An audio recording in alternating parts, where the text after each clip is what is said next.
Bismillahirrahmanirrahim. Assalamualaikum warahmatullahi wabarakatuh. Innal hamdalillah nahmaduhu ta'ala wa nasta'inuhu wa nastaghfiruh wa na'udzu billahi min shururi anfusina wa sayyiati a'malina. May yahdihillahu fala mudilla lahu wa may yudlil fala hadiya lahu. Asyhadu an la ilaha illallah wahdahu la syarika lahu وأشهد أن محمدا عبده ورسوله صلى الله عليه وآله وسلم. قال الله تبارك وتعالى: يا أيها الذين آمنوا اتقوا الله حق تقاته ولا تموتن إلا وأنتم مسلمون. يا أيها الناس اعبدوا ربكم الذي خلقكم من نفس واحدة وخلق منها زوجها وبث منهما رجالا كثيرا ونساء واتقوا الله الذي تساءلون به والأرحام إن الله كان عليكم رقيبا. يا أيها الذين آمنوا اتقوا الله وقولوا قولا سديدا يصلح لكم أعمالكم ويغفر لكم ذنوبكم ومن يطع الله ورسوله فقد فاز فوزا عظيما. أما بعد فإن أصدق الحديث كتاب الله وخير الهدي هدي محمد صلى الله عليه وآله وسلم وشر الأمور محدثاتها وكل محدثة بدعة وكل بدعة ضلالة وكل ضلالة في النار. A'adhani Allahu wa iyyakum minan nar. Alhamdulillah wa nafillah. Syukur kita kepada Allah Subhanahu wa taala atas nikmat dan karunia-Nya kita bisa berkumpul di salah satu rumah dari rumah-rumah Allah Subhanahu wa taala saling mengajarkan ilmu yang dengannya semoga Allah Subhanahu wa taala memberikan kita manfaat, memberikan kita fadilah dan keutamaan yang Allah janjikan kepada orang-orang yang mempelajari dan menuntut ilmu agama Allah Subhanahu wa taala. Dan alhamdulillah walhamdulillah sebagaimana apa yang kita jadwalkan pada malam hari ini, kita akan membahas tentang sebuah tema, yaitu meraih pahala haji. Ya, di antara kekhususan syariat kita itu, di antara bentuk rahmat Allah Subhanahu wa taala kepada umat ini, mereka diberikan fasilitas. Ya, khususnya kepada orang-orang yang tidak memiliki kemampuan, diberikan fasilitas untuk bisa mengerjakan sebuah amalan yang dengannya ketika mereka mengerjakannya, mereka bisa meraih pahala sebagaimana orang-orang yang bisa mengerjakannya secara langsung. Karena di masa Nabi sallallahu alaihi wasallam itu para sahabat adalah orang-orang yang bersemangat untuk mengerjakan amalan kebaikan. Maka di antara mereka ada yang memiliki kemampuan, ada yang tidak memiliki kemampuan. Maka orang-orang yang tidak memiliki kemampuan itu ketika niatnya benar, di antara bentuk rahmanya Allah Subhanahu wa taala, mereka diberikan amalan yang dengannya mereka bisa sampai pada derajat tersebut. Salah satu contohnya ketika para sahabat, ketika Nabi SAW mengumpulkan para sahabat untuk sebuah peperangan, maka orang-orang yang punya perbekalan, punya kelebihan harta, mereka mengumpulkan hartanya sebagai bekal untuk peperangan. Sebagian lagi punya semangat, tapi tidak diberikan oleh Allah Subhanahu wa taala kekayaan berupa diberikan rezeki Allah Subhanahu wa taala berupa kekayaan yang dengannya mereka bisa melakukan persiapan untuk melakukan peperangan. Sehingga mereka datang kepada Nabi SAW minta diajak supaya bisa ikut berperang. Tetapi Nabi SAW tidak punya kemampuan untuk menyangkupi kebutuhan mereka. Ini Allah Subhanahu wa taala firman-Nya, "Tawallaw wa a'yunuhum tafidu minad dam'i hazanan alla yajidu ma yunfikun." Maka mereka pun berpaling dari Nabi SAW. Sementara mata mereka banjir air mata. Kenapa? Mereka sedih. Allah yajidu ma yunfikun. Mereka enggak punya apa-apa untuk bisa diinfakkan sehingga Nabi SAW bisa membawa mereka untuk berangkat berjihad. Di antara juga bentuk kisahnya tentang orang-orang yang miskin datang kepada Nabi SAW, "Ya Rasulullah, orang-orang kaya telah mendahului kami dengan kebaikan." Kenapa? Ya karena mereka punya fadilah dengan hartanya, mereka bisa berinfak, bisa bersedekah dan seterusnya. Maka di antara rahmat Islam, Nabi SAW menunjukkan beberapa amalan yang kalau mereka kerjakan, mereka bisa mendapati derajatnya orang yang kaya dengan amalannya. Nah, ini akan kita baca sebagiannya karena di antara hadis-hadis yang menyebutkan hal tersebut. Kemudian selanjutnya, kenapa kita harus tahu hal tersebut? Kenapa kita harus tahu amalan-amalan yang bisa mendatangkan pahala haji? Sebagian di antara kita yang belum berhaji itu adalah hiburan bagi kita. Dari syariat itu sendiri, hiburan bagi kita, bagi yang belum bisa berangkat haji. Kemudian selanjutnya, bagi yang telah berhaji.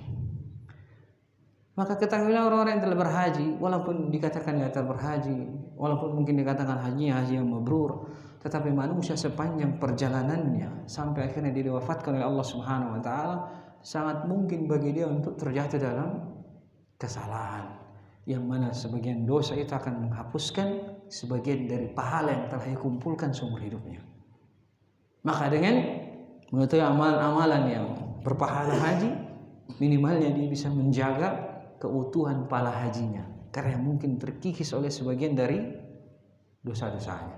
Bahkan Nabi SAW pun mengingatkan kita tentang sebagian dosa itu bisa menghapuskan keburukan. Kata beliau SAW, iyyakum wal hasad. Hati-hati kalian dari yang namanya hasad. Fa innal hasad ta'kulul hasanat kama ta'kulu an-naru al-hatabah. Ya.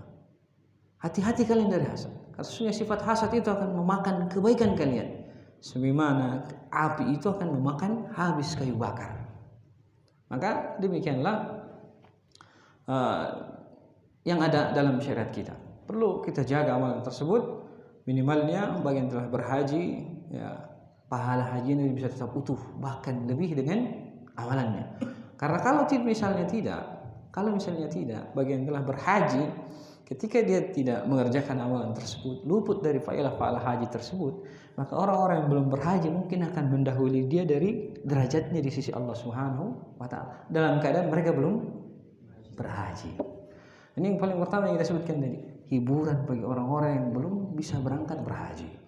Bahkan Ibnu Rajab Al-Hambali pun menyebutkan satu bab khusus untuk menyebutkan perkara ini, amalan-amalan yang bisa mengantarkan seorang kepada pahala haji dalam keadaan mereka tidak mampu. Setiap tahun pasti banyak orang yang tidak berangkat. Berapa jumlah kaum muslimin di seluruh dunia? Miliaran. Yang berangkat kuota haji cuma berapa? Apa mereka tidak mampu? Sebagian dia bahkan mampu, tetapi ada aturan yang namanya daftar tunggu. Maka dengan adanya syariat yang mulia ini, amalan-amalan tersebut itu hiburan. Kemudian yang selanjutnya, ya, semoga Allah Subhanahu wa taala dengannya kita bisa bertafaul. Bertafaul maksudnya apa? Semoga Allah Subhanahu wa taala mudahkan kita mengerjakan amalan-amalan mendatangkan pahala haji. Semoga dengannya Allah pun mudahkan kita untuk bisa berangkat haji. Itu kita bertafaul kepada Allah Subhanahu wa taala. Nah, apa saja di antara amalan tersebut? Nah, yang paling pertama adalah niat yang benar. Niat yang kuat, niat yang jujur kepada Allah Subhanahu wa taala.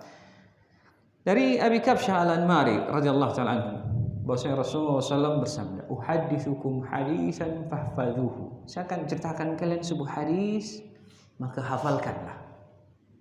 Hafalkan hadis ini. Maka kata Nabi sallallahu alaihi wasallam, "Innamad dunya li arba'ati nafarin." Sesungguhnya dunia itu untuk 4 kelompok. Dunia itu untuk 4 kelompok. Kelompok yang pertama kata Nabi sallallahu alaihi wasallam itu orang yang diberikan abdun razaqahullahu malan wa ilma fa huwa yattaqi fihi rabbah. Seorang hamba yang Allah berikan dia harta dan juga ilmu, fa huwa yattaqi fihi rabbah, dan dia bertakwa kepada Rabbnya. Wa yasilu fihi rahimah, dia menyambung tali silaturahmi. Wa ya'lamu lillahi fihi haqqa, dan dia tahu hak Allah Subhanahu wa taala pada rezeki yang Allah berikan, pada hartanya dia keluarkan zakatnya, diinfakkan di jalan yang benar, pada ilmunya diamalkan ilmunya. Kemudian kata Nabi SAW, fa'adha bi afdalil manazil, ini orang yang paling tinggi derajatnya, orang yang mendapatkan rezeki berupa harta dan ilmu. Kemudian yang kedua kata Nabi SAW, kelompok yang kedua, wa abdun razaqahullahu ilman wa lam yarzuquhu mala. Itu seorang hamba yang Allah berikan dia rezeki berupa ilmu, tapi tidak diberi rezeki berupa harta. Ini yang paling banyak. Sebagiannya diantaranya kita semua yang hadir di majelis ini. Tapi jangan bersedih. berita gembiranya ada pada lanjutan dari hadis ini. Kata Nabi sallallahu alaihi wasallam, "Fahuwa shadiqun niyyah." Tapi bersamaan dengan itu dia punya niat yang jujur kepada Allah Subhanahu wa taala. Apa ucapannya dengan jujurnya niat ini? Kata Nabi SAW, yaqulu law anna li malan la amiltu bi amali fulanin fahuwa bi niyatihi fa ajruhuma sawa. Ia berkata, andai kata saya punya harta, la amiltu bi amali fulanin, saya akan mengerjakan amalan seperti amalannya si fulan. Si fulan yang mana? Kelompok yang pertama yang Allah berikan rezeki harta dan juga ilmu. Apa yang terjadi selanjutnya? La amiltu misla amali fulanin. Kalau Allah kasih saya harta, saya akan kerjakan sebagaimana amalnya si fulan yang pertama tadi. Maka yang selanjutnya kata Nabi sallallahu alaihi wasallam, fahuwa biniyatihi, dan dia teguh dengan niatnya. Fahuma ajruhuma fa ajruhuma sawa, maka pahala keduanya sama. Subhanallah. Gara-gara niatnya pahala keduanya sama. Nah, karena kita sebutkan yang paling pertama, karena kadang kita cuma sedikit perlu memperbaiki niat kita kepada Allah, maka dengannya kita bisa sampai kepada derajat haji. Saya sampai derajat haji. Orang yang berhaji, bukankah mereka adalah orang yang berikan Allah? Bukankah mereka adalah orang yang Allah rezekikan kepada mereka harta? Di antara sebagian besar ya bahkan iya, karena haji itu dengan harta, nggak mungkin tambah harta. Nah, bagi orang yang belum mampu, bahkan untuk DP haji aja, porsi haji aja belum mampu, bukankah kita termasuk dari kelompok yang kedua? Betul kan? Ya, maka tinggal kita perbaiki niat kita, jujur kepada Allah. Ya Allah, kalau kamu kasih saya rezeki, saya akan berangkat haji juga. Minimalnya saya daftar. Maka kalau kita benar jujur dengan niat tersebut, maka bergembiralah.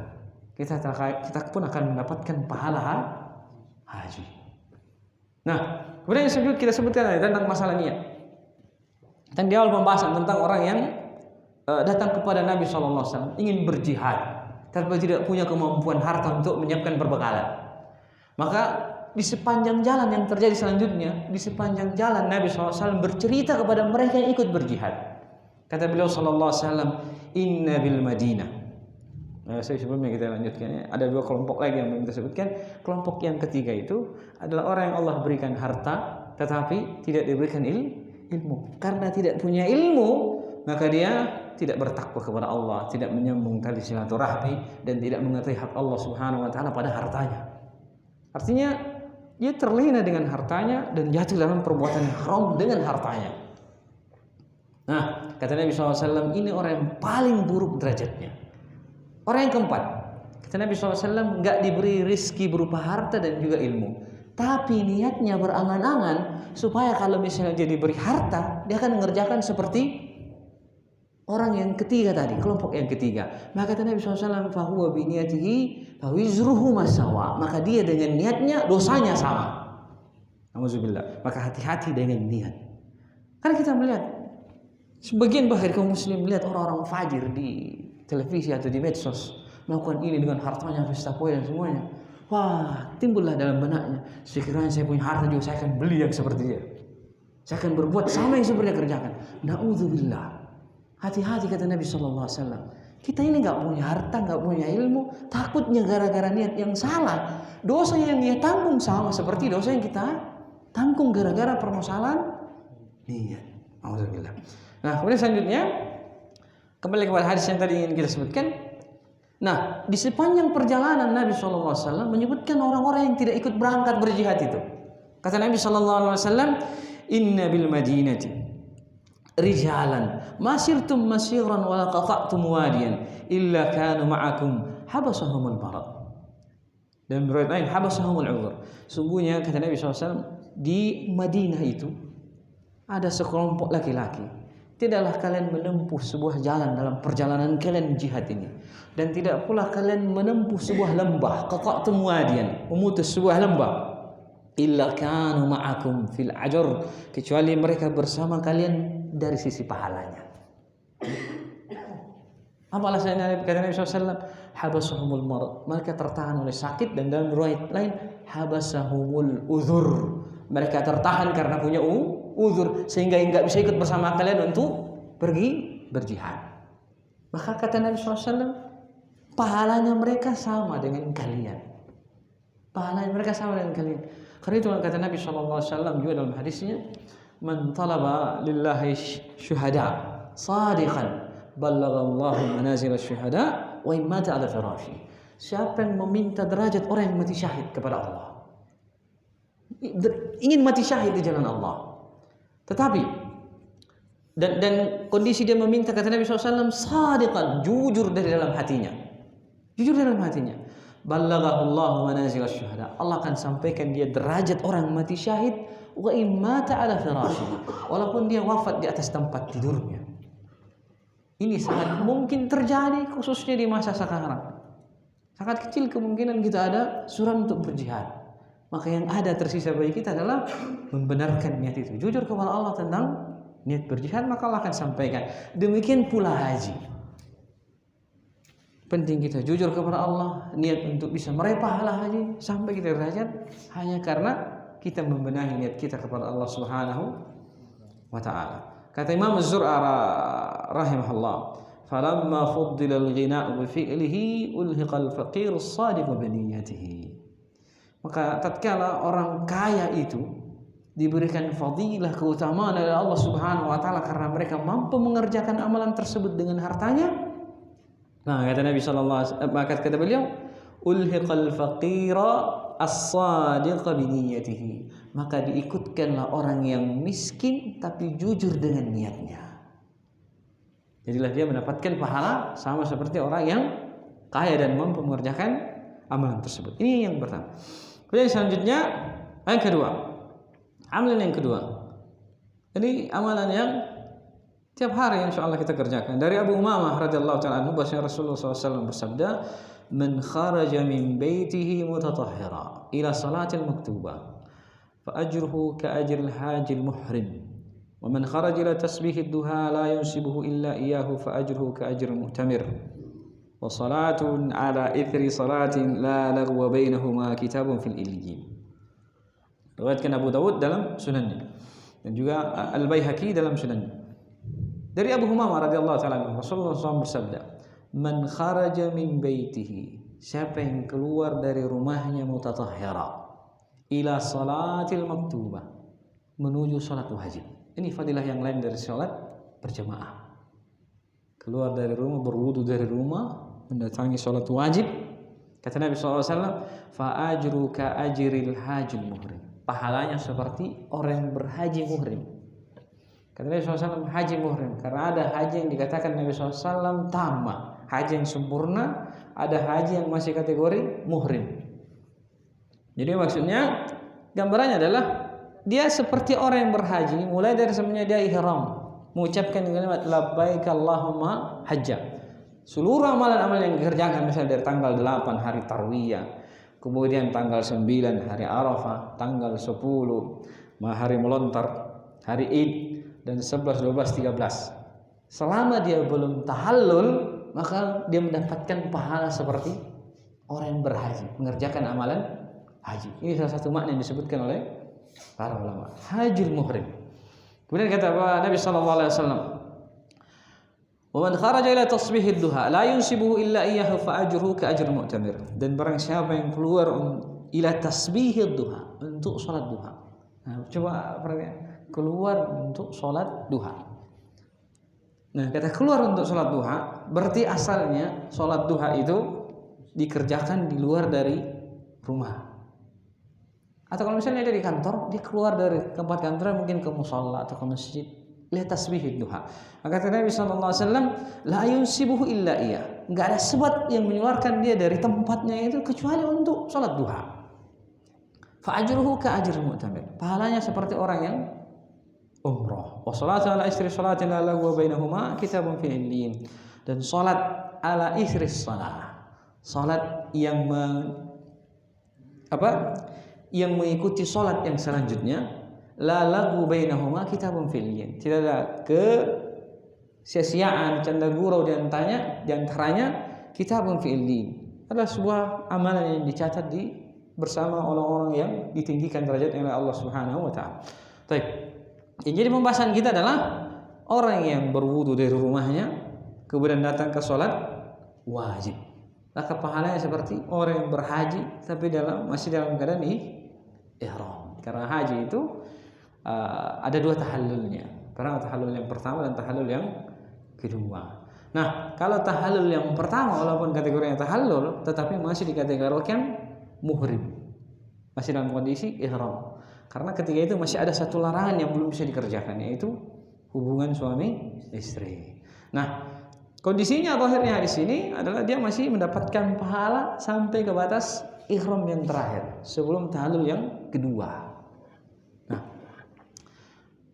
baik, ini amalan yang kedua. Amalan yang ketiga. Jadi kalau kita hitung alhamdulillah hari dalam sehari berapa pahala haji yang kita dapatkan? Subhanallah. Ini fadilah lain dari sholat berjamaah. Dan itulah kenapa sholat berjamaah hendaknya kita jaga keberkahan. Keberkahan. Karena dalam beberapa kajian saya kadang sebutkan, jangan fokus kepada masalah sholat berjamaah itu lebih baik 27 kali daripada sholat sendiri. Bukan. Jangan lihat kata kalinya di situ. Tapi coba lihat perbandingannya. Itu gambarannya kalau kita perlebar dari sisi waktunya. Ibaratnya orang yang sholat setahun di rumahnya, dia butuh waktu 27 tahun dari umurnya untuk menyamai orang yang sholat di masjid setahun lamanya. Begitulah nilainya itu sholat berjamaah. Keberkahan dari sisi umur. Amalan yang sesaat sebentar, tetapi pahalanya menyamai orang yang mengerjakannya selama bertahun-tahun lamanya. Nah, kemudian amalan selanjutnya kata Nabi yang kita catat di sini, yaitu zikir setelah sholat. Zikir setelah sholat.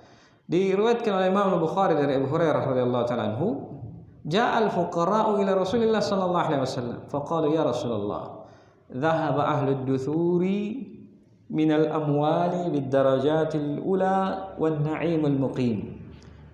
Orang-orang fakir itu di masa Nabi SAW datang mengadu kepada Rasulullah, ya Rasulullah, dhahaba ahlud duthur telah pergi mendahului kami minal amwal, dari fadilah harta mereka, bid darajatil ula, dengan derajat yang lebih tinggi,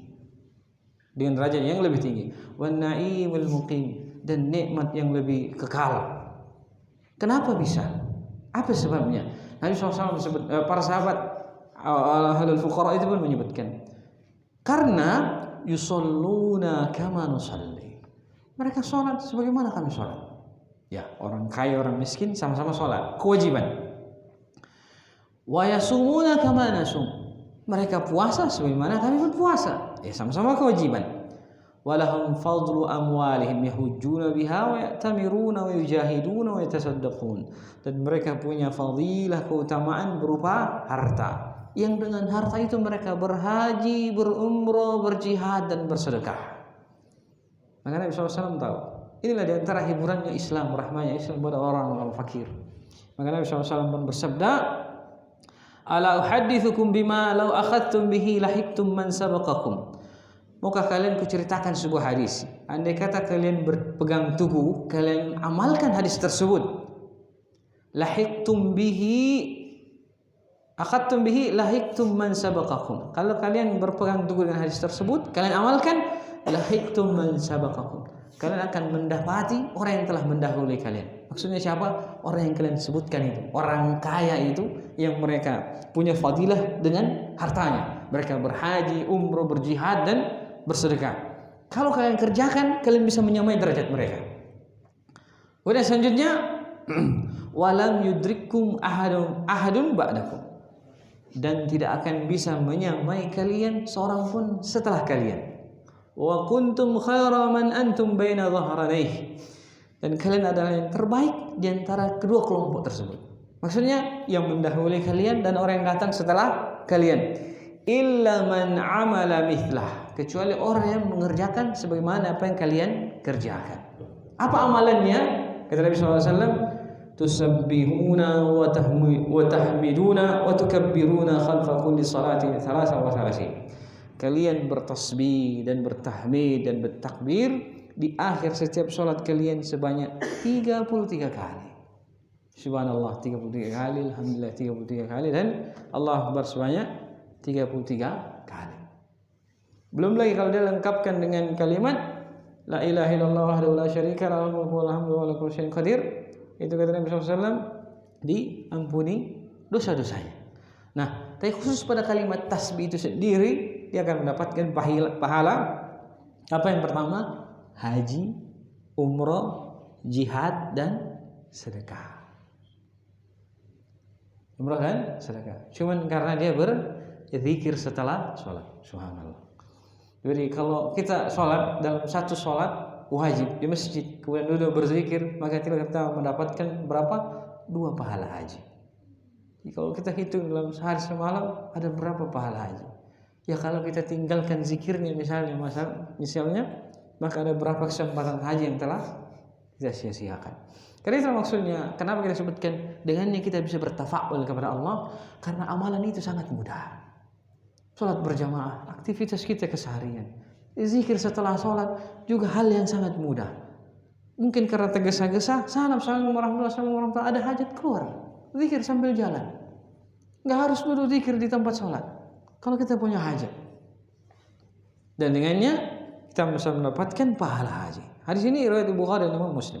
Dan dalam hadis yang lain juga Nabi SAW disebutkan dari Abu Darda radhiyallahu ta'ala anhu, bahwasanya sebagian sahabat, Abu Darda termasuk dari sahabat yang miskin.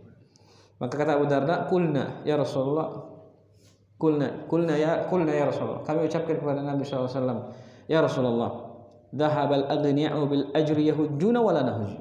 Wahai Rasulullah, orang-orang kaya telah pergi mendahului kami dengan pahala yang sangat banyak. Kenapa? Yahujjuna wa la nahujj. Mereka berhaji dan kami tidak bisa berhaji. Wa yujahiduna wa la nujahid. Dan mereka berjihad, kami tidak bisa berjihad.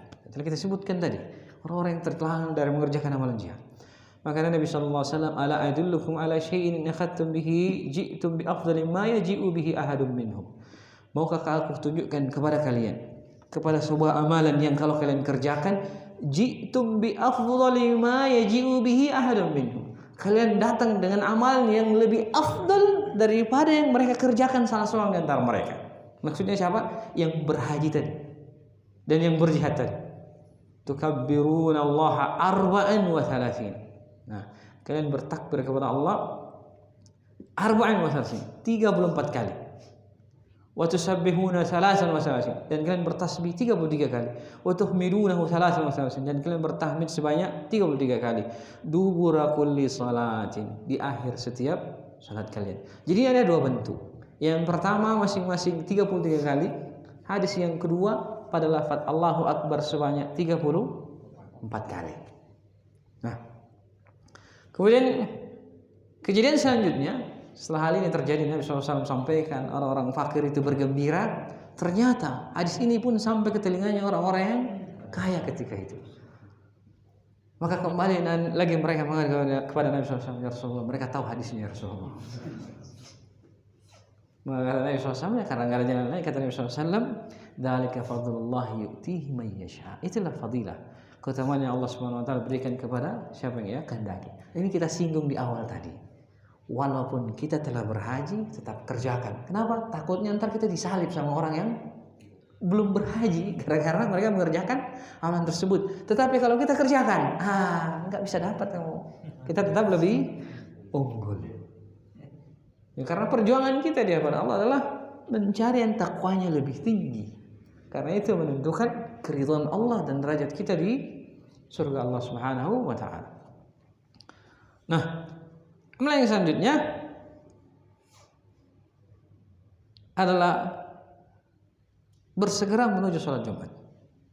Ya, dari Sahal bin Sa'ad As-Sa'idi radhiyallahu ta'ala anhu, qala Rasulullah sallallahu alaihi wasallam, "Inna lakum fi kulli jum'atin hajjatun wa umrah." Sungguhnya bagi kalian pada setiap Jumat ada haji dan umrah. Nah, gimana maksudnya? Fal hajjatu al-hajiru lil jum'ah wal umratu intidharul 'asr ba'da al-jum'ah. Maka yang bernilai pahala haji adalah al-hajiru lil jum'ah, yaitu keluar berpanas-panasan menuju sholat Jumat. Dan umrahnya itu didapatkan dari mana? Intizarul asri ba'dal Jumat. Menunggu sholat asar setelah pelaksanaan sholat Jumat. Ya, sebagian para ulama menyebutkan hadis ini ada kelemahan di dalamnya. Cuma dari beberapa dalil yang disebutkan oleh Ibnu Rajab juga dalam kitab beliau Lataif al-Ma'arif, Allah alam zahirnya hadis ini hasan li ghairi. Karena dalam sebagian riwayat Ibnu Rajab sendiri menyebutkan dalam hadisnya bahkan ada kata Nabi SAW, al-Jum'atu hajjatul masakin. Salat Jumat itu hajinya orang-orang miskin. Dan beberapa hal yang lain itu menyebutkan fadilah tentang salat Jumat. Kemudian selanjutnya, Jumat itu pengganti dari salat zuhur. Maka sebagaimana salat zuhur orang bisa mendapatkan pahala haji, masa iya salat Jumat tidak? Maka kalau hadis mungkin berasal lafaz ini mungkin ada kelemahan karena masalah sahih dan melemahkan hadis itu tergantung sudut pandang oleh seorang alim. Mungkin dia melihat jalan-jalan yang lain, ada yang satu berfokus pada satu lafaz. Sehingga di antara istilah hadis itu ada yang namanya sahih li ghairi, ada hasan li ghairi. Artinya dia hadis lemah, tapi karena banyaknya hadis dari jalan yang lain memiliki makna tapi tidak sisi lafaznya. Maknanya sama tapi tidak lafaznya. Maka hadis tersebut dikatakan hasan li ghairihi. Nah, ini berkenaan dengan salat Jumat. Kemudian Ibnu Rajab alhamdulillah rahimahullah berkata, syuhudul jum'ah ya'dilu hajjatut tatawwu. Menghadiri salat Jumat itu setara dengan orang yang mengerjakan haji tatawwu, haji sunnah. Dan qala Sa'id bin Musayyib, wa huwa habbu ilayya min hajjatin nafilah. Dan saya lebih cintai menghadiri salat Jumat itu ketimbang mengerjakan haji yang sunnah. Oh yes, kita pun pasti begitu. Karena haji yang sunnah pasti ongkos. Haji salat Jumat lebih gampang. Nah, kemudian kata beliau rahimahullah, kata Sayyid Ibnu Musayyib, wa qad ja'ala an-nabi sallallahu alaihi wasallam al-mubakkiru ilaiha kal mahdi hajjan ila baitillahil haram. Dan Nabi SAW telah menjadikan orang yang bersegera menuju salat Jumat itu seperti orang yang menyembeli haji ke Baitullahil Haram. Maksudnya belum menyinggung tentang fadilah menghadiri salat Jumat. Man raha fi sa'atil ula, siapa yang keluar salat Jumat di waktu pertama seakan-akan dia menyembeli unta. Pada saat yang kedua seperti menyembeli sapi, ketiga kambing, keempat ayam. Yang paling terakhir jangan harap telur pun enggak dapat. Kenapa? Biasanya itu datangnya pas khatibnya udah khutbah. Ya, semoga Allah tidak memberikan kita istiqomah pada pahala ayam dan telur. Maksudnya lebih baik dari amalan tersebut. Kemudian selanjutnya, ini yang paling masyhur di antara kita. Salat subuh berjamaah, kemudian duduk berzikir sampai matahari terbit. Yang biasa kita kenal dengan salat sunnah syuruk. Dari hadis Anas bin Malik radhiyallahu taala anhu, bahwasanya Rasulullah sallallahu alaihi wasallam bersabda, "Man shallal ghada fi jama'atin, thumma qa'ada yadhkurullaha hatta tatlu' asy-syams, thumma shalla rak'atayn kanat lahu ka'ajri hajjatin wa umrah." Qala Rasulullah sallallahu alaihi wasallam, "Tamatan." Ya, barang siapa yang salat subuh berjamaah, kemudian dia duduk berzikir sampai matahari terbit. Summa shalla rak'ataini, kemudian dia salat 2 rakaat, maka baginya pahala seperti pahala orang yang berhaji dan umrah. Kemudian Rasulullah SAW bersabda, tamatan. Hajinya sempurna. Maksudnya sempurna, tahallul kedua selesai dan dia telah melontar jumrah sebanyak 3 kali di antara tanggal 12 atau tanggal 13 Zulhijjah. Pahalanya telah sempurna. Sebagai pelengkapnya mungkin hitungannya dia bahkan telah melakukan tawaf wada. Nah, itulah maksudnya. Bedakan tadi kita sebutkan tentang haji muhrim. Berarti pahalanya sampai sebelum dia tahallul.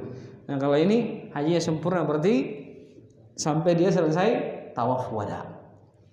Nah, kemudian prakteknya bagaimana? Nah, salat subuh, duduk salam, baca zikir. Setelah zikir selesai, sholat selesai, ambil dulu pahala haji zikirnya itu. Setelah itu, kalau masih ada waktu, ya sebelumnya baca zikir paginya. Kalau masih ada waktu, dia membaca Al-Quran. Jadi apapun yang bernilai zikir sampai matahari terbit. Matahari terbit jangan langsung terbit. Jangan langsung, nggak bisa kita larang matahari terbit. Astagfirullah. Matahari terbit jangan langsung terbit. Setelah matahari terbit, waktu terbit itu jangan langsung sholat. Tunggu sampai 15 menit kemudian. Karena waktu tersebut dilarang kita sholat. Karena Nabi SAW qadar rumuh, sampai setinggi anak panah. Nah, jadi dikira-kira sekitar 15 menit. Kalau di Saudi sana, di Masjidil Haram atau Masjid Nabawi itu biasanya di waktu sholat disebutkan, ditulis di bawahnya 15 menit dari waktu terbit, baru masuk waktu syuruk. Nah, kemudian dia mengerjakan sholat syuruk sebanyak 2 rakaat, maka baginya pahala haji yang sempurna. Subhanallah. Dari sholat subuh kita sudah bisa mendapatkan berapa? 3 pahala haji. Sholat subuhnya, zikirnya, dan menunggu sampai syuruk. Subhanallah. Itu sangat mudah.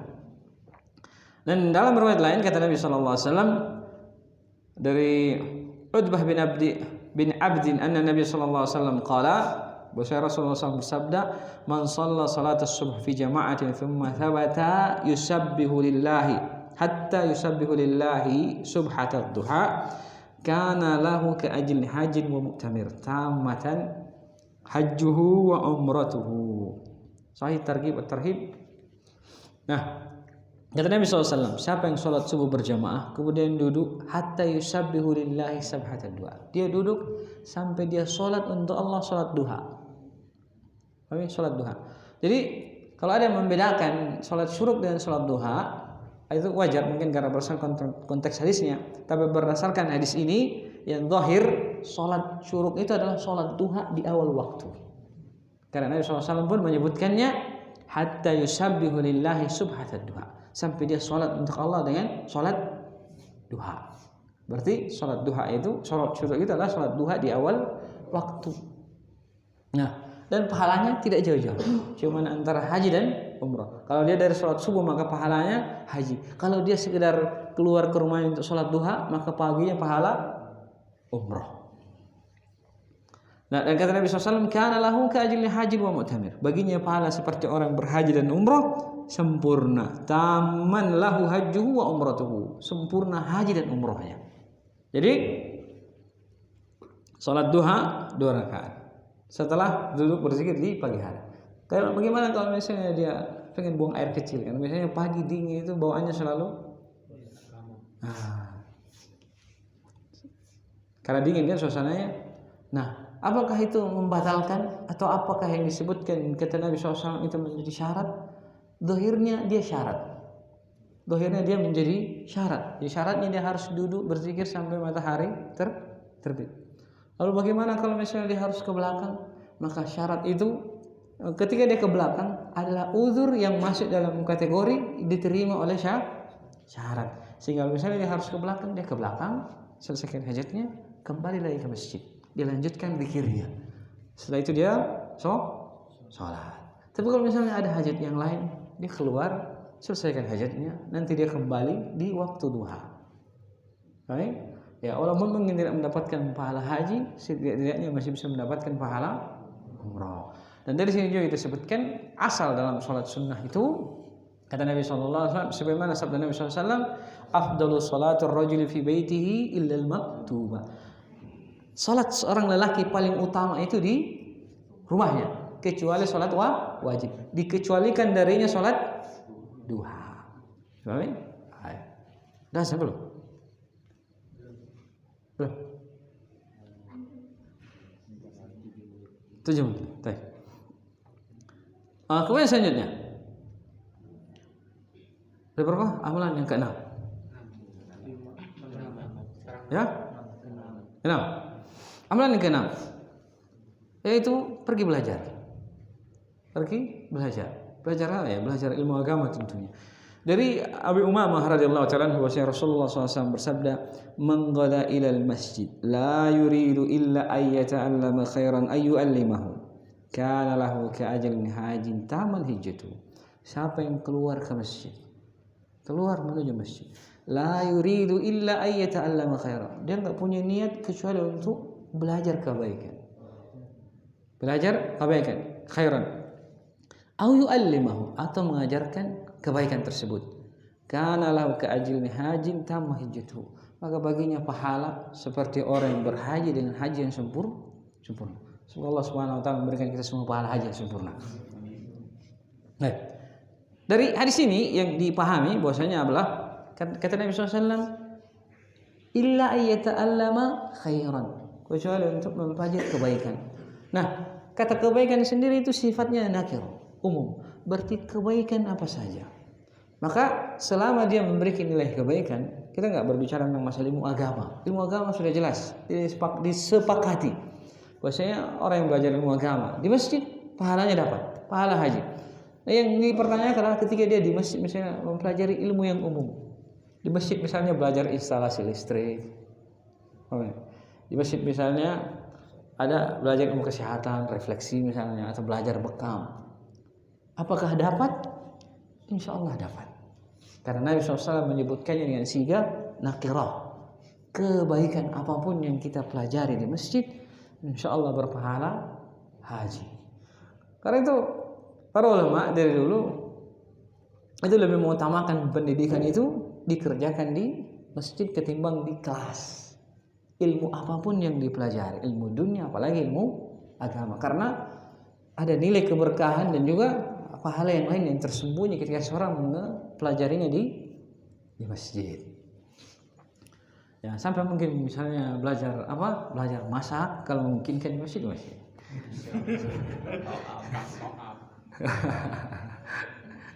Kecuali takut kotor ya, karena kita punya kewajiban untuk menjaga, mengagungkan masjidnya. Ta'zim, innama ya'muru masajidallahi man amana billahi wal yaumil akhir. Sesungguhnya memuliakan masjid Allah adalah orang beriman kepada Allah dan hari kemudian. Nah, takutnya belajar masak di masjid bertebaran di lantai bumbu-bumbunya dan yang semisalnya. Baik. Dah.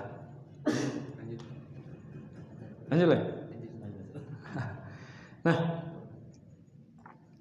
Nah, hadis ini diriwayatkan oleh Imam At-Tabarani dalam Mu'jam Al-Kabir dan Syekh Al-Albani mengatakan hasan sahih dalam Sahih Targhib dan Tarhib. Jadi Masya Allah, ilmu itu banyak sekali faedahnya, lebih dari apa yang bisa kita sebutkan. Ya, termasuk di antaranya karena mempelajarinya bisa menyampaikan kita ke pahala haji. Kemudian selanjutnya amalan yang ketujuh, birrul walidain, berbuat baik kepada orang tua, berbakti. Kata dari Anas bin Malik radhiyallahu taala anhu, atau rajulun Rasulullah sallallahu alaihi wasallam. Ya, ada seorang lelaki mendatangi Rasulullah sallallahu alaihi wasallam. Lalu dia berkata, "Inni ashtahil jihada wa la aqdiru alaihi." Ya Rasulullah, saya ingin berjihad. Saya sangat pengen berjihad, tapi saya tidak mampu. Nah, kenapa tidak mampu ya? Sudahlah kita pahami. Jihad itu butuh harta, mungkin dia dari kalangan orang-orang yang fakir, tidak bisa punya kemampuan untuk menyiapkan perbekalan untuk menuju jihad. Maka Nabi SAW menjawab, hal baqiya min walidayka ahadun, apakah ada yang tersisa dari kedua orang tuamu? Maka kata pemuda tersebut, ummi, ibuku ya Rasulullah. Maka kata Nabi SAW, fa'abilillah fi birriha, maka demi Allah ya berbaktilah kamu kepadanya. Berbaktilah kamu kepadanya. Fa idza fa'alta dzalik fa anta hajjun wa mu'tamirun wa mujahid. Kalau kamu kerjakan ini, kamu berbakti kepada ibumu, maka engkau adalah orang yang berhaji, orang yang berumrah, dan orang yang berjihad. Nah, itu wajar ketika Nabi SAW menyebutkan al-walidu awsatu abwabil jannah. Orang tua itu adalah awsat, pertengahan pintu surga. Dan makna awsat di situ adalah salah satu yang makna pintu surga yang paling baik. Fa idza radiyat anka ummuk fattaqillaha wa barriha. Kalau ibumu sudah ridha, maka bertakwalah kepada Allah dalam berbuat baik kepadanya. Dan berbakti kepada ibu, jemaah sekalian, bagi yang bisa secara langsung, alhamdulillah kita layani. Tetapi sebagian di antara kita mungkin punya uzur tidak bisa langsung. Karena di antara kewajiban itu ada yang lebih wajib ketimbang yang wajib. Ya, belum lagi karena masalah kehidupan kita harus merantau dan yang semisalnya. Minimalnya biasakan untuk menelpon. Tanya kabar. Ya, minimalnya biasakan untuk menelpon, tanya kabar. Nah, karena dengan kerewaannya diharapkan dengan kerewaan tersebut bisa membuat kita sampai dengan pahala haji. Karena kata bir berbuat baik itu Nabi SAW tidak khususkan dia bentuknya. Pahami? Nabi katakan bentuk birnya itu adalah begini. Maksudnya sehingga kita pahami adalah apapun bentuk kebaikan yang bisa kita berikan kepada orang tua kita, maka itulah yang kita kerjakan. Semoga dengannya Allah Subhanahu wa taala memberikan kita pahala haji. Dah, baik. Stop. Azan. Amalan yang mendatangkan pahala haji itu umrah di bulan Ramadan. Ini Ibnu Abbas radhiyallahu taala anhuma, dari Ibnu Abbas radhiyallahu anhuma, bahasanya lamma raja'a an-nabi sallallahu alaihi wasallam min hajjatihi qala li ummi Sinan al-Ansariyah ma mana'aki min al-hajj. Tatkala Nabi sallallahu alaihi wasallam pulang dari haji, beliau berkata ke Ummu Sinan al-Ansariyah, "Ma mana'aki min al-hajj?" Apa yang mencegahmu dari tidak berhaji wahai Ummu Sinan bersama kami? Qalat Abu Fulan. Dia berkata Abu Fulan. Maksudnya Abu Fulan itu suaminya. Ta'ni zawjaha. Yang dia maksudnya adalah suaminya. Kana lahu nadhahani hajja ala ahadihima. Dia punya 2 ekor unta ya Rasulullah, dan salah satunya dia gunakan untuk berhaji. Wal akhar yasqi ardan lana, dan unta yang satu lagi kami gunakan untuk menyirami perkebunan kami, maksudnya buat ngambil air. Maka kata Nabi SAW, "Idza kana Ramadan i'tamiri, fa inna umratan fi Ramadan taqdi hajjatan aw hajjatan ma'i." Kalau begitu wahai Ummu Sinan, kalau datang bulan Ramadan, berangkatlah kamu untuk berumrah.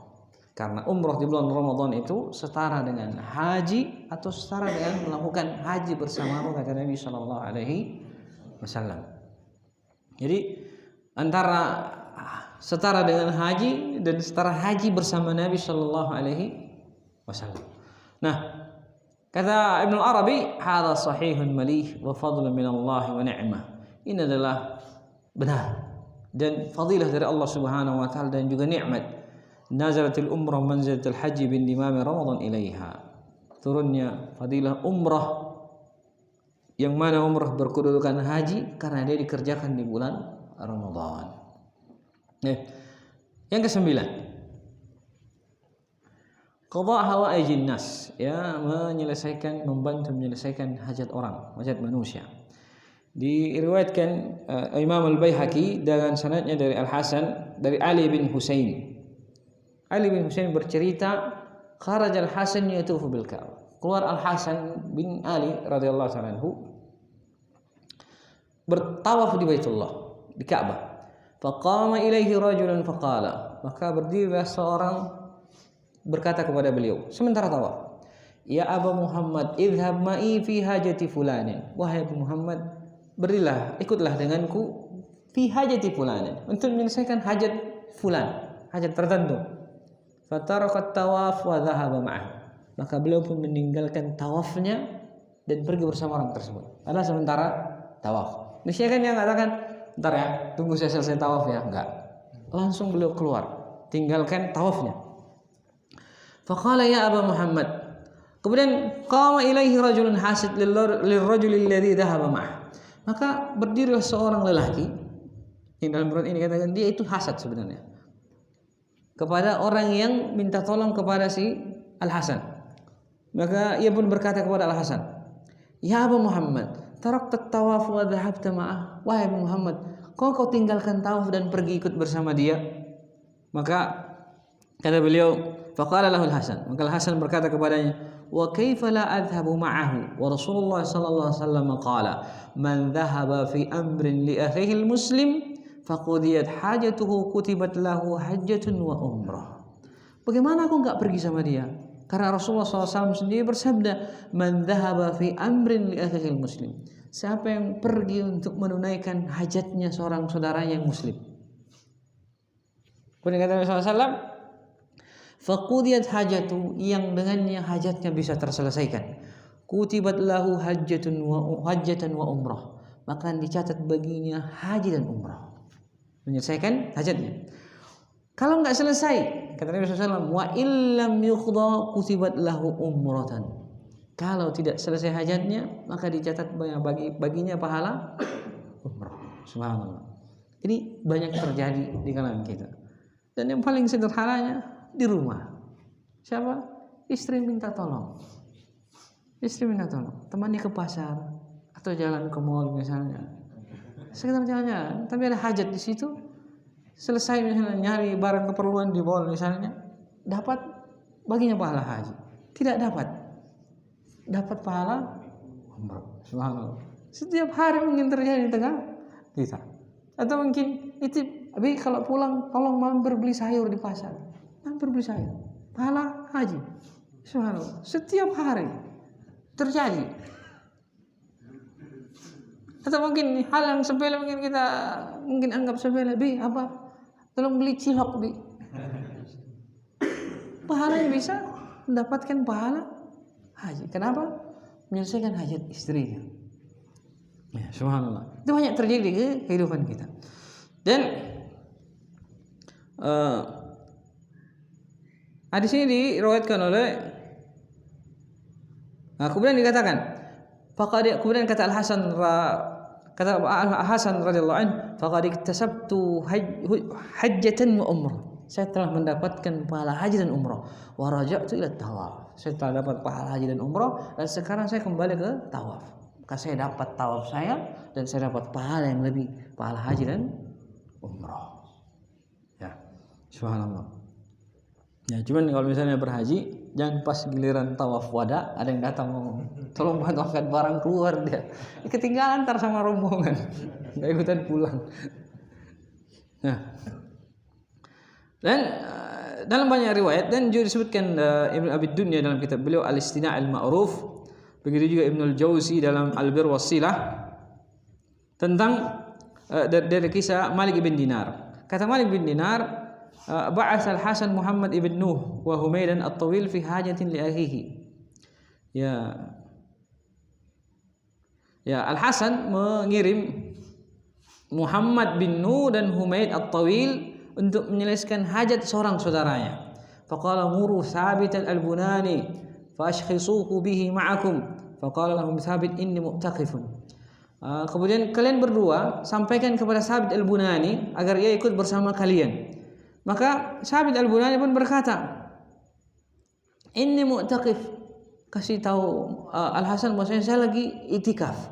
Faraja Humaid ila Al-Hasan. Maka Humaid kembali kepada Al-Hasan dan mengabarkannya billadzi qala Thabit, dengan ucapannya si Thabit. Karena lagi itikaf katanya.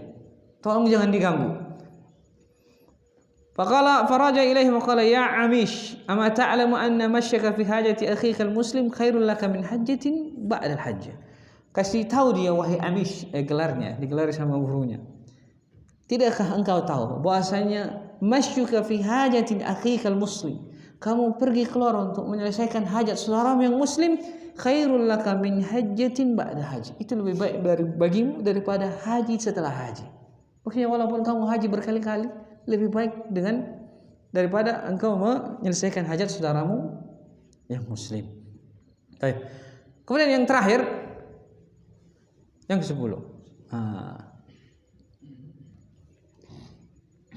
Yaitu membantu menyiapkan perbekalan orang yang berhaji. Nah, kata Nabi SAW, "Man jahhaza ghaziyan aw jahhaza hajan aw khalafahu fi ahlihi aw fattara sa'iman kana lahu mithlu ujurihim min ghairi an yanqusa min ujurihim syai'."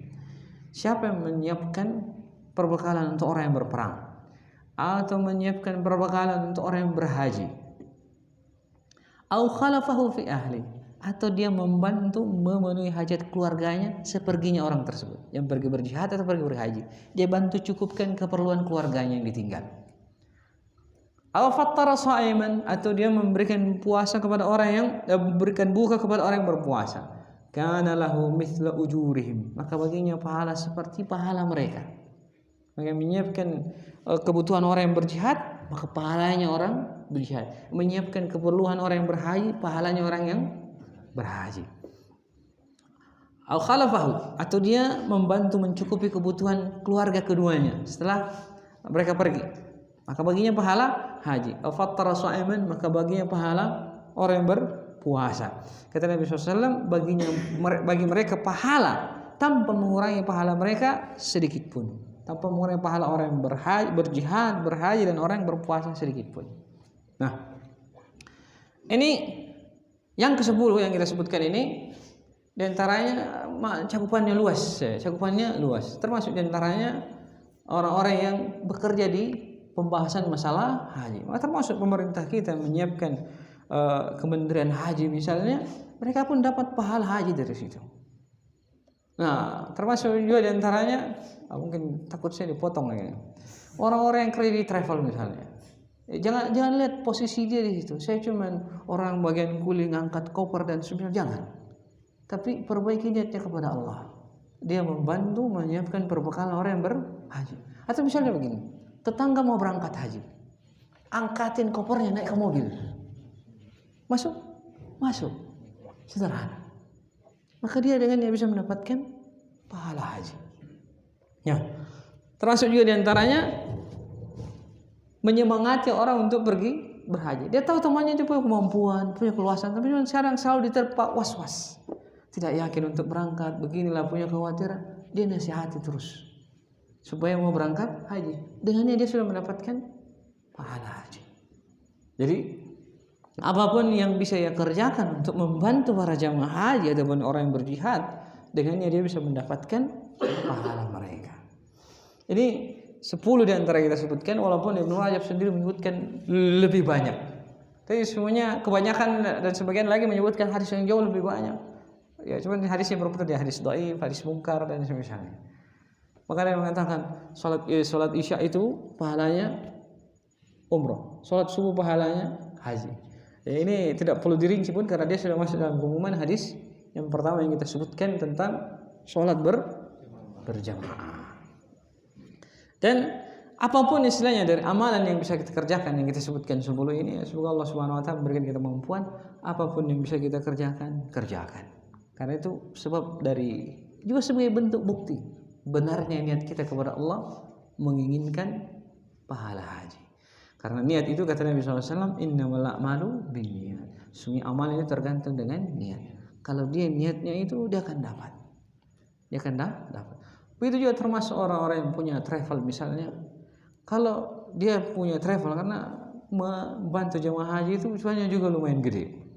Nah, kalau misalnya dia punya travel misalnya, atau juga misalnya dia jadi agen, jangan fokus kepada ajar dunianya, tetapi fokuslah bagaimana dia memfasilitasi hamba-hamba Allah Subhanahu wa taala untuk bisa sampai ke rumah Allah.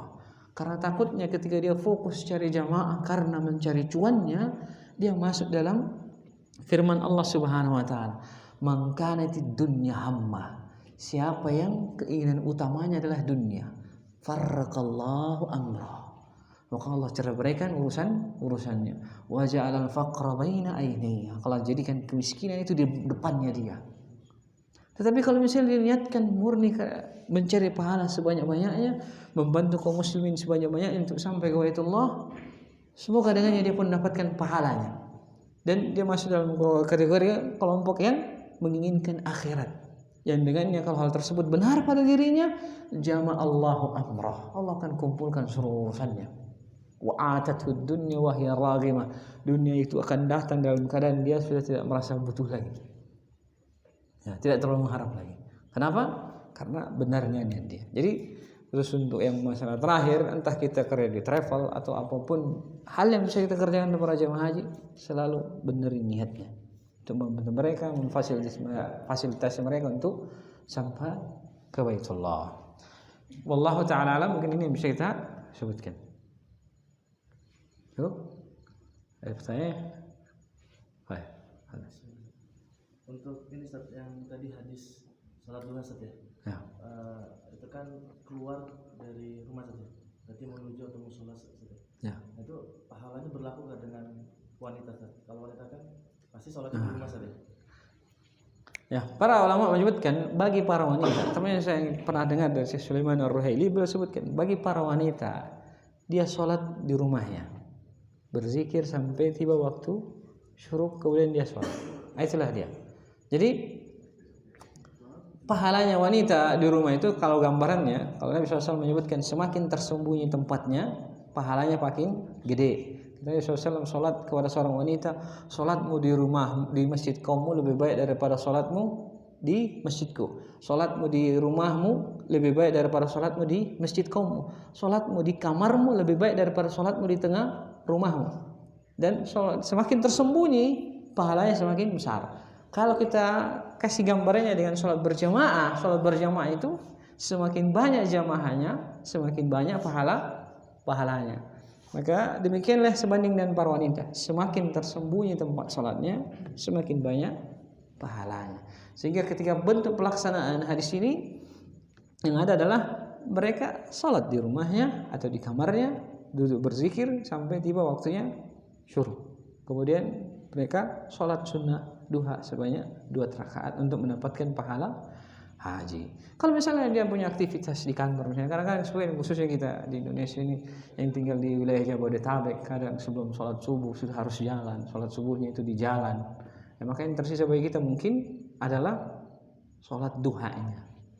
Nah, kalau ada waktu, keluarlah dia dari tempat kerjanya sebentar, minta izin, kemudian dia sholat duha, ya insya Allah dia mendapatkan pahala umrah. Ya Allah. Ini tunjuk-tunjuk.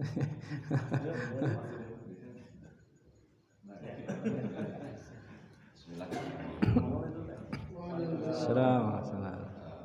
Berkaitan tentang niat tadi Ustaz.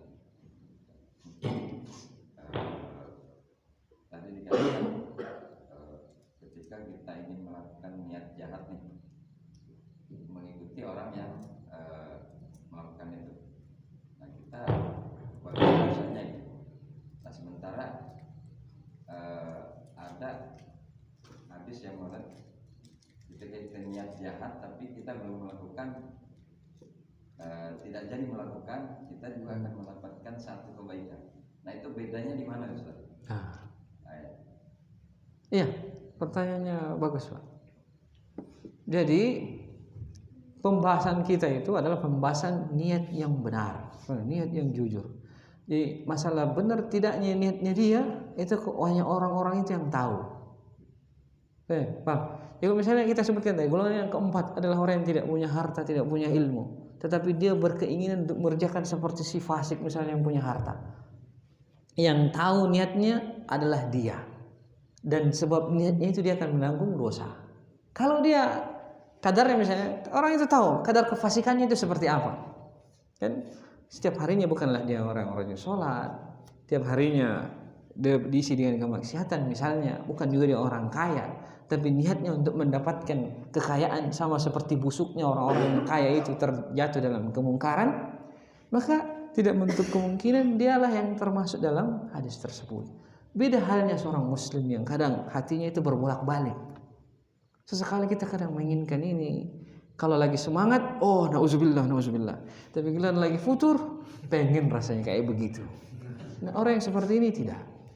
Karena itu masalah niat ini kembali kepada orangnya, dan kita tidak punya kemampuan untuk melihat ke dalam. Tetapi orang-orangnya itu tahu benar nggak dia meniatkan keburukan tersebut atau tidak. Allahu a'lam.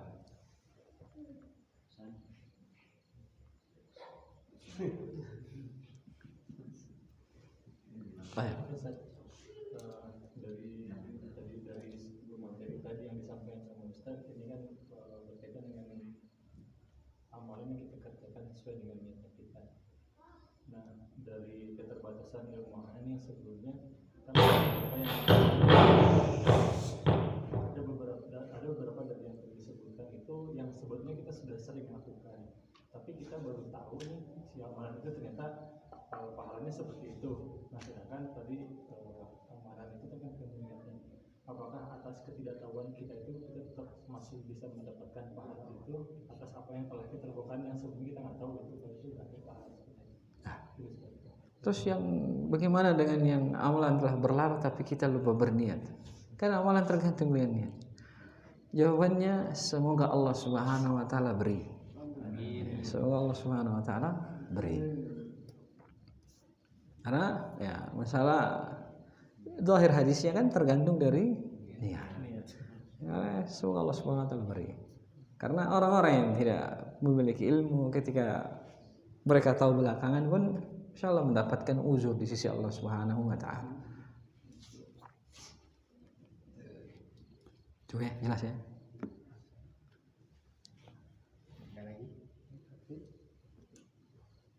Cukup kayaknya Ustaz. Lagi satu. Tanya. Tadi Ustaz, pahala apa? Mendatangi sholat Jumat berpahala haji dan menunggu waktu sholat sampai asar itu pahalanya Umrah. setara dengan umrah saja. Menunggunya ini Ustaz di dalam masjid atau kita bisa nunggunya ibaratnya di rumah sampai waktu asar. Zahirnya sih di masjid. Karena kalimatnya mendatangi, berarti masjid itu didatangi. Dan kalau dikatakan menunggu di rumah, semuanya sebenarnya orang menunggu ke sholat. Keluar jalan-jalan, saya keluar jalan-jalan ke puncak nunggu waktu asar. Ngabuburit. Nunggu balik doang. Ya, baik. Kita cukupkan. Subhanakallah wa bihamdika asyhadu an la ilaha illa anta astaghfiruka wa atubu ilaik. Alhamdulillahirabbil alamin. Assalamualaikum warahmatullahi wabarakatuh.